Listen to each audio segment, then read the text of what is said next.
ini semua tidak mesti kita akan kekal abadi seperti ini.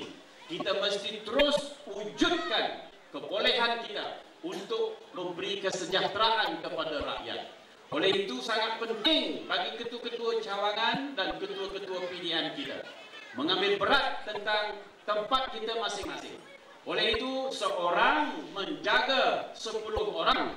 Skip ini nak kita wujudkan terus-menerus. Setiap orang menjaga 10 orang pengundi dan setiap orang yang boleh memberi maklum balas kepada kita secara yang tepat dan jelas SMS, maka kita harus laksanakan apa-apa bantuan atau pembelaan yang perlu kita laksanakan secepat mungkin.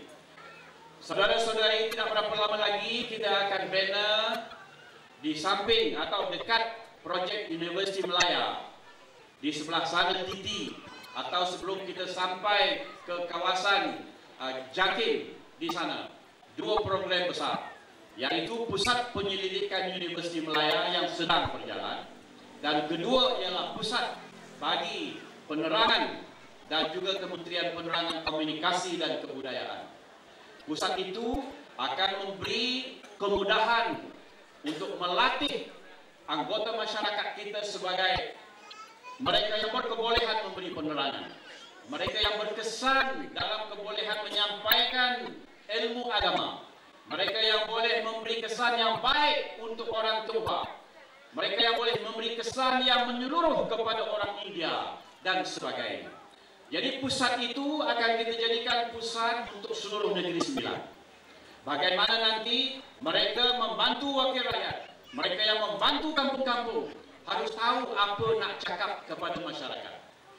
Pada hari ini saya ada bawa satu buku. Buku itu namanya Isu-Isu di Negara. 44 persoalan. Saya minta jentera pilihan raya kita, setiap yang menjadi ketua pilihan dapat buku ini. Kedua ialah buku panduan pilihan raya yang disiapkan oleh kementerian kita. Tolong baca buku kecil ini supaya kita faham bagaimana mengendalikan diri kita dan pegawai-pegawai kita sebagai wakil kita. Walaupun bukan ini tempat saya untuk menerangkan satu persatu, sekiranya kita salah prosedur, salah cara, maka kita akan kalah dalam beberapa peti undi. Oleh itu kita mesti mempunyai kawan-kawan yang berkebolehan memahami cara-cara dan prosedur atau kaedah ini agar kita menang undang-undang dan menang dalam bicara politik dan keputusan pilihan raya. Tentang PDM sendiri, yaitu yang kita akan lancarkan hari ini, seluruh PDM kita di Jelembu mesti kemas selepas ini, baik di bawah MCA, UMNO ataupun MIC ataupun PPP ataupun gerakan, dan gerakan masing-masing mesti menentukan tempatnya ceria dan lengkap dengan alat-alat perhubungan kita yang boleh.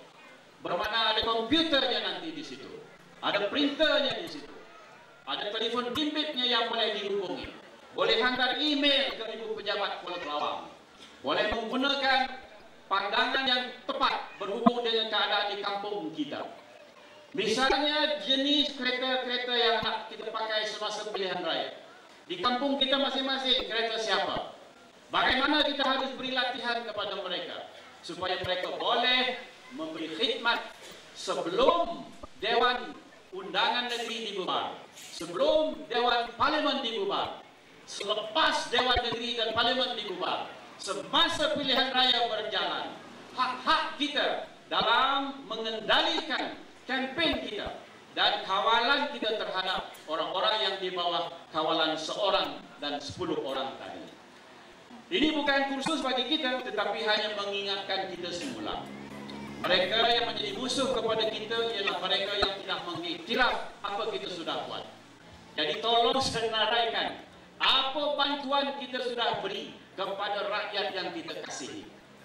Bagaimana kita telah bantu di bawah kebajikan masyarakat. Mesti ada di seluruh Jelembu. Yang berhormat Datuk Yunus faham ni, di Kuala Kelawang berapa kita dah bantu. Di China misalnya 700 lebih, kata Datuk Xiao sebentar tadi, sudah kita bantu. Takkan orang-orang ni tak kata syukur, terima kasih, nandre. Mereka mesti kata terima kasih kepada kita oleh kerana kita sudah memberi khidmat ini kepada mereka. Selain itu, bantuan-bantuan lain, struktur-struktur lain, bantuan komputer, kampung wifi dan semuanya akan kita senaraikan. Setiap pilihan mesti ada senarai ini di bawah kemahnya. Takut orang lupa apa kita buat. Maklumlah, sekarang orang senang mengatakan, mana ada dia tolong, mana ada dia datang. Begitu cara mereka menidakkan perjuangan kita, sumbangan kita. Jadi disenaraikan di papan kita dalam pejabat pilihan kita. Inilah perjuangan BN selama ini. Semua bantuan kita catat, semua pembinaan kita catat, nilainya kita taruh di situ supaya semua orang faham. Hadirin yang saya kasih sekalian, akhir sekali oleh kerana isu filem Nabi Muhammad ini menjadi besar di seluruh negara, saya ingin menyatakan kepada kita di sini, di Indonesia pun hal ini menjadi buruk. Di Libya, Ambassador Amerika Syarikat mati dibunuh. Di Egypt atau di Mesir, kebangkitan benci kepada Amerika sudah muncul.